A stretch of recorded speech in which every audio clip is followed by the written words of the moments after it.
Yeah, good times. So, Christina Yo is wondering, when you first started painting, if other people's opinions affected how you felt about your art, and how did art, or did you already have an established confidence regardless of outside opinions? It's a good question. That's a really good question.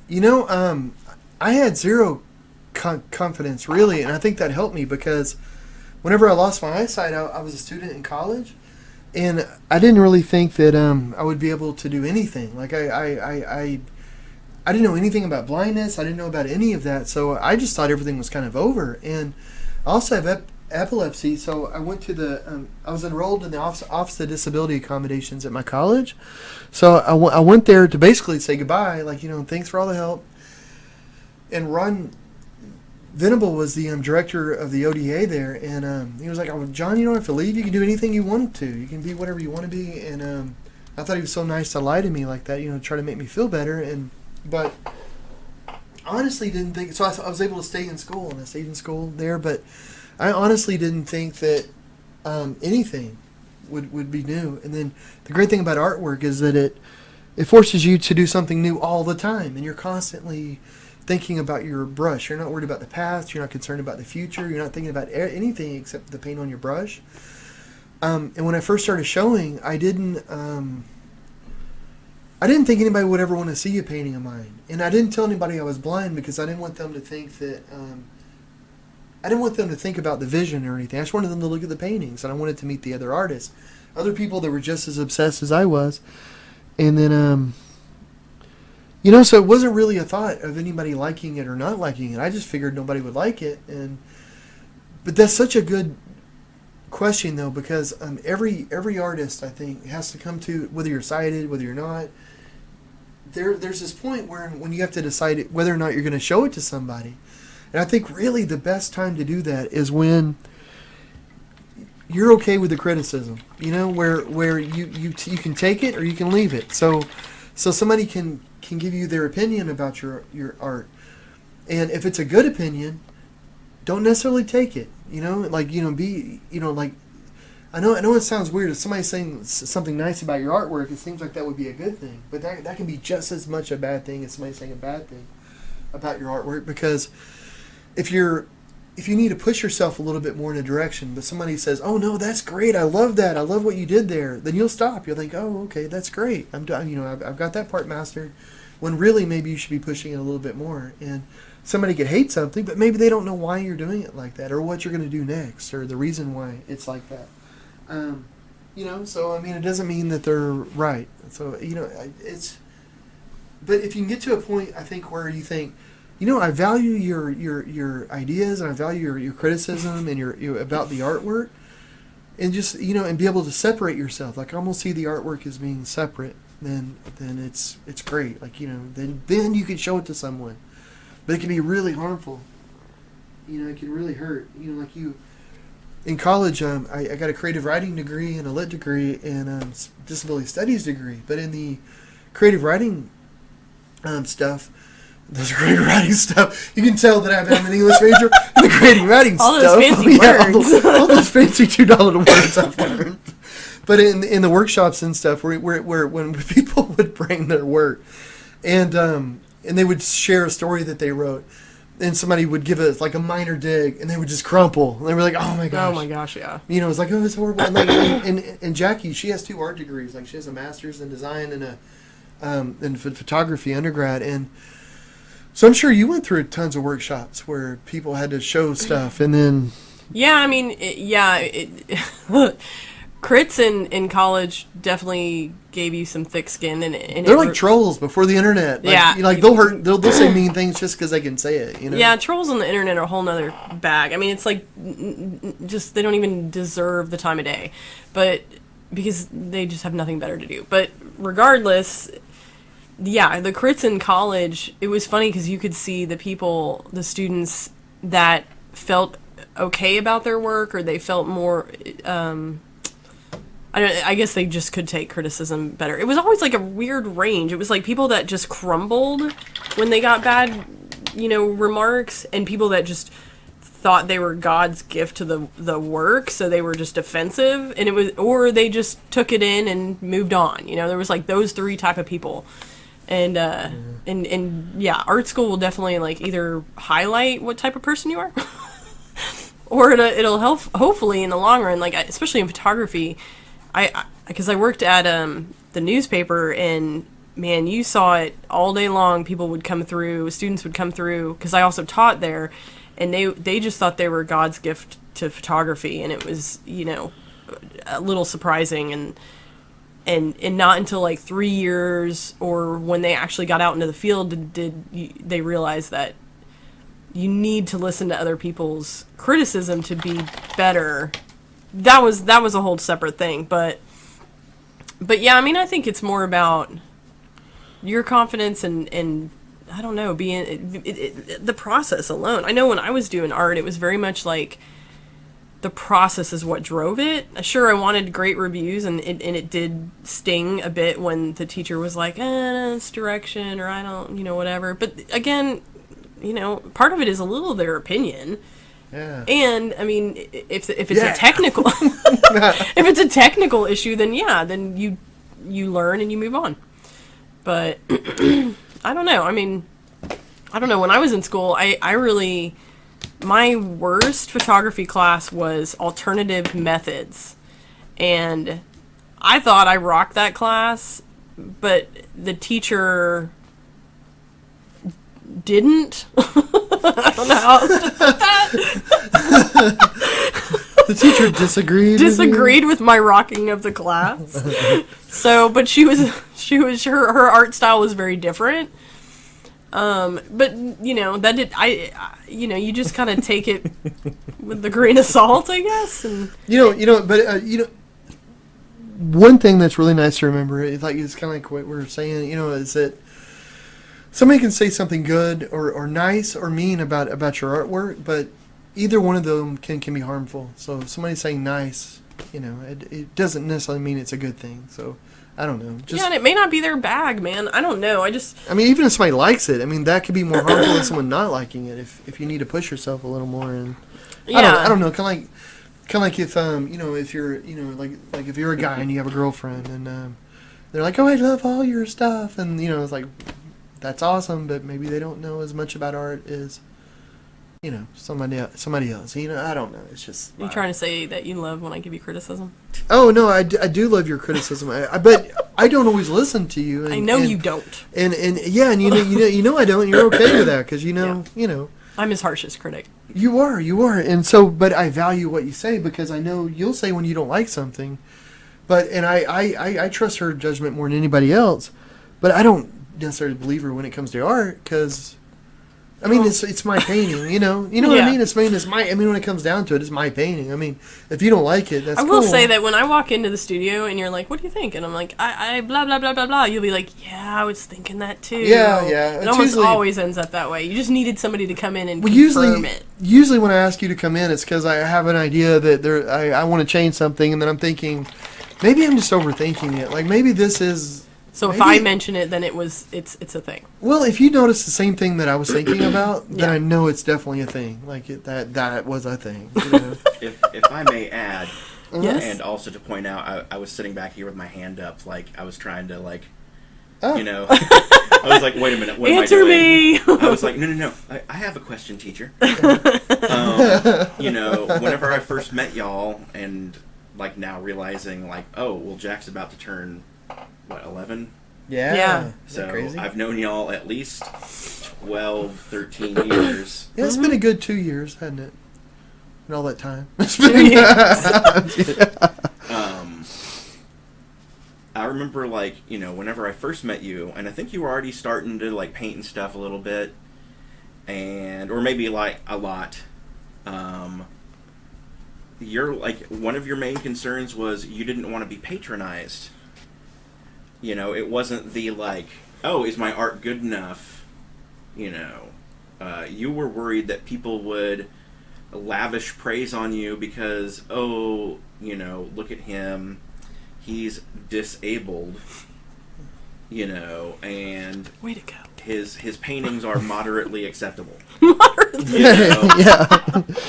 Which, of Yes. course, as like your friend, I'm sure there's paintings of yours. I was like, I don't care for it, whatever. But I know, like, as your friend, like, no, John's talented, Oh, thanks. and man. that was like, I never thought that should have been a worry for you. Oh. Oh, But that's nice. talking about like the different things of like worrying about criticism and that kind of thing, and you said like worrying about like getting too much praise or the wrong kind of praise. I know that was one of your concerns early on. Oh, well, thank you, man. That's really interesting to hear. That makes sense, though. I mean, your first like gallery show, you didn't want to tell people you were blind. You didn't want to, you were, I mean, that makes sense, and I think it's still kind of.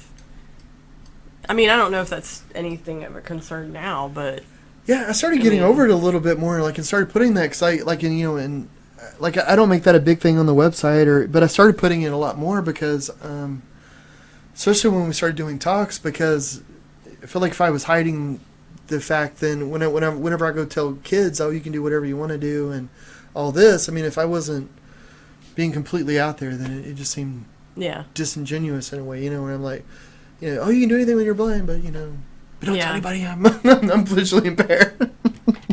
So then it's like a point where like, who cares anymore?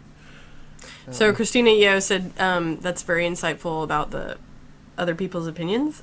She's started sculpting clay and wants to sell it, so she's had anxiety over selling it and other people's opinions, so it's great to hear the pros. Oh, man. Rhea Mitchell says, just keep doing art, man. Who cares what anyone says? I dig it. Yeah, nice. It's a good attitude. So, Yeah, man, more power to you, Christina. Like, I'm a little jealous. Like, I want to sculpt. That would probably be my thing. Like, if I was to do the art thing. Like, I mean, granted, I went to school for photography, but I really, really like sculpting little tiny things. Sounds dorky. Like little robots or little creatures or little weird stuff. I just dig that. Yeah, so, I mean, cool. like, I just do it, man. Put it on an Etsy shop. Good, man. Sounds like- Put it on an Etsy shop and just sounds brilliant. I mean, isn't like most people's like initial, worst judge is themselves? Yes, right? that's very good true. point. It's like that's why a lot of people that like, oh, maybe I want to be creative or I want to try something artistic, they never do because they're more worried about like, is it good enough for me? Yeah. Let alone putting it out there for somebody else to see.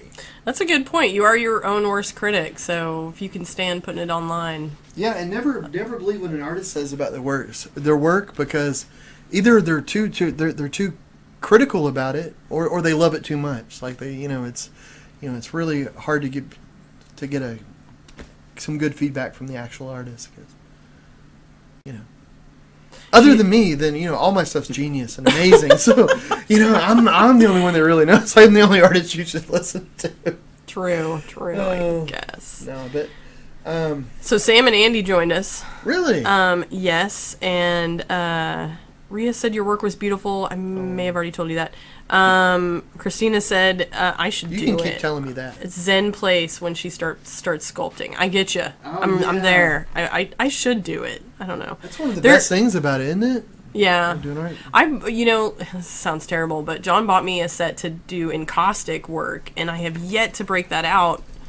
But I'm just fascinated with the whole idea of working with wax as well. So I know I need to do it. What's that? Encaustic? Yep. It's basically melting wax, and the wax acts as paint. Ooh, Yeah, it's that's really interesting. cool. See, this is what we need to do. We need to do another YouTube video where we set that up, put a camera over on the other section of the studio with encaustic, and you can watch us burn ourselves on the griddle, which I'm pretty sure is going to happen.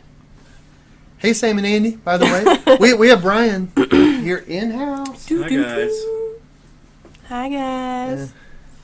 Andy is an incredible artist. He I actually have a lot of his artwork, Yes, we do. which is kind of embarrassing because when somebody comes over to visit, I have a lot of it in our bar room, which is like the first room in the house when you come through, or the first room you see when you come through.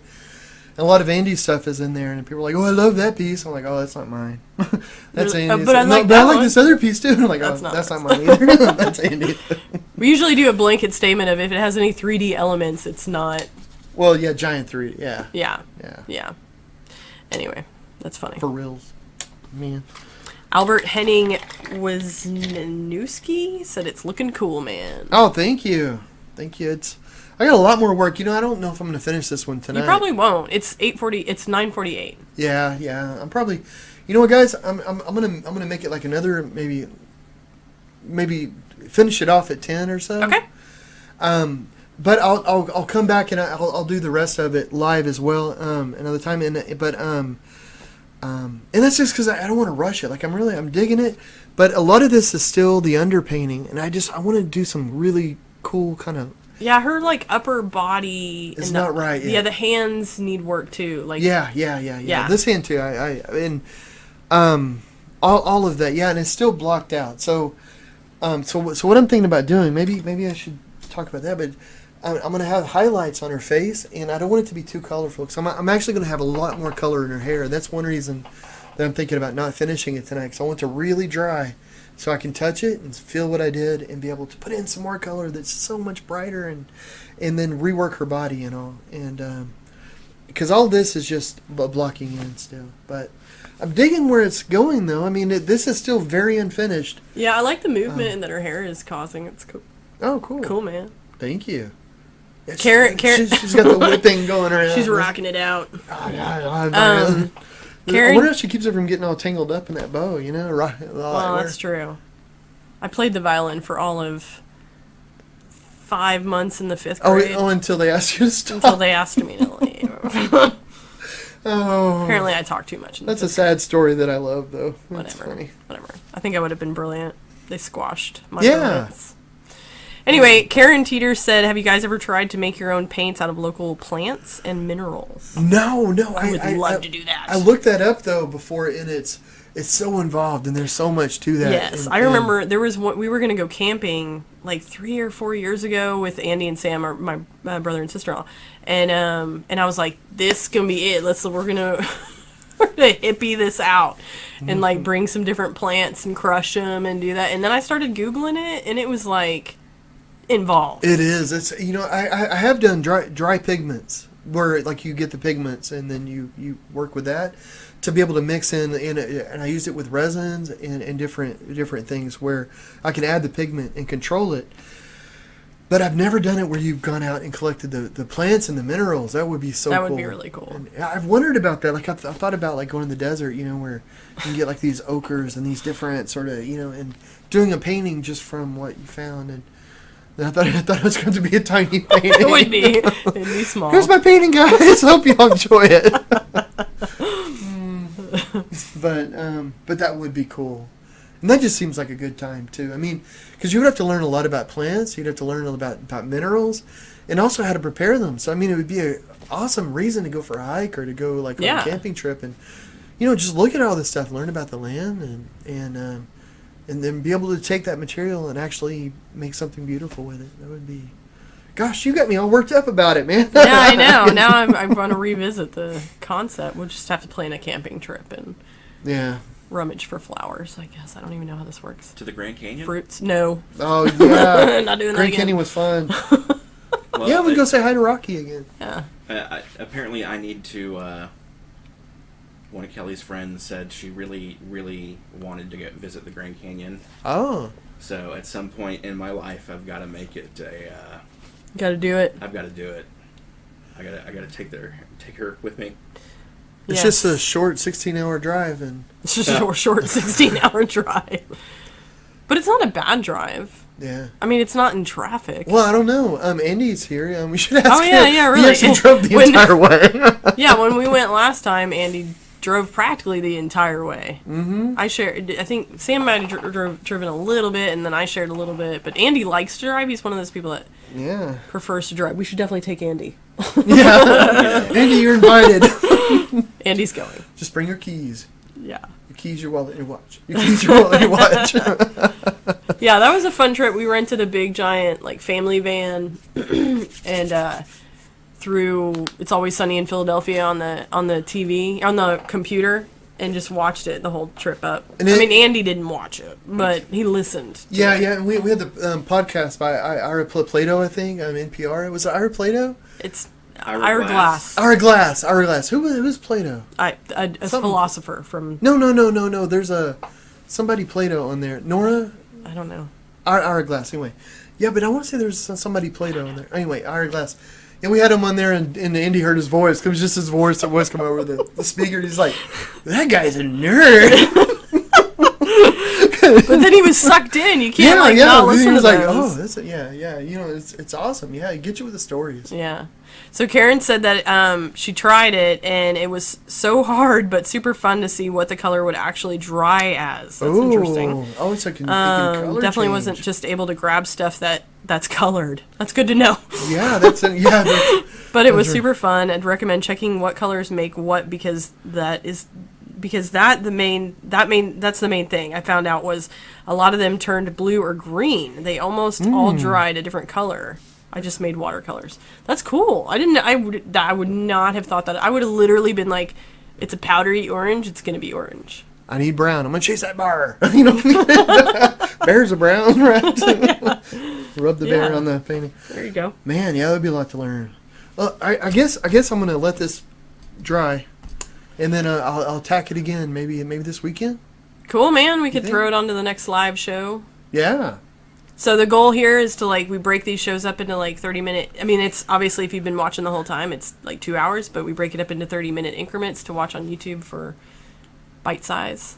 Yeah, But, yeah. And so we're gonna put it on the Patreon and YouTube, and I may break it up for Facebook. I haven't really delved too deeply into how Facebook handles videos, but I know they're really getting into it a lot more, and they've changed a lot of stuff. You guys swallowed a bug. What the heck? There's no bugs in here. Anyway. Nice. I think what the heck was that? I don't know. I didn't see. It's the winter. There's not anything flying around. I don't know. Anyway, Protein. I may put it on Facebook too, all broken up, so they're shorter. But we'll see. We'll see what whatever works best. And also, if anybody is watching this, and if you have any suggestions of what you'd like to see or what you don't want to see, or hey guys, don't ramble on so long, or whatever. Let us I don't know if we can 'cause- fix that. Yeah. If it's me, I can't fix that. I'm sorry. But I can definitely get a mute button so I can keep talking, but you don't have to hear it. I'll do the mute button. I can control that. Yeah, there we go. Well, guys, I guess we'll sign off for tonight. But man, I want to thank our special guest over there, Bum, Brian. bum, bum. Thanks for coming in and hanging out, man. Yeah, I hope it's I always didn't good. distract your viewers. Not too at much all. or You're a wealth of knowledge. Take away from From the brilliance. the brilliance. The beauty that is Brian, distracting. Yes, but Man. anyway, thanks for tuning in. Be sure and subscribe, go over to the Patreon page, all that fun jazz. Yeah, guys, thanks so much, and we'll be back, and we're gonna be doing tons more of these things because it's just fun. We just like to hang out. So. Yeah, and if there's subject matter that you want John to paint, like dragons or octopus coming out of the ocean, catching other don't suggest that because he won't paint it. Yeah, that's been suggested. An octopus riding a dolphin. That would be really cool. It's just not my style. Another artist could do that better. Is the thing. That's somebody else altogether. Yeah, but that would look kind of cool. That's not my style. So I just anyway. told them they'd be better served somewhere else. Yeah. Anyway, tune in next time. Thanks, guys. Appreciate it. Bye.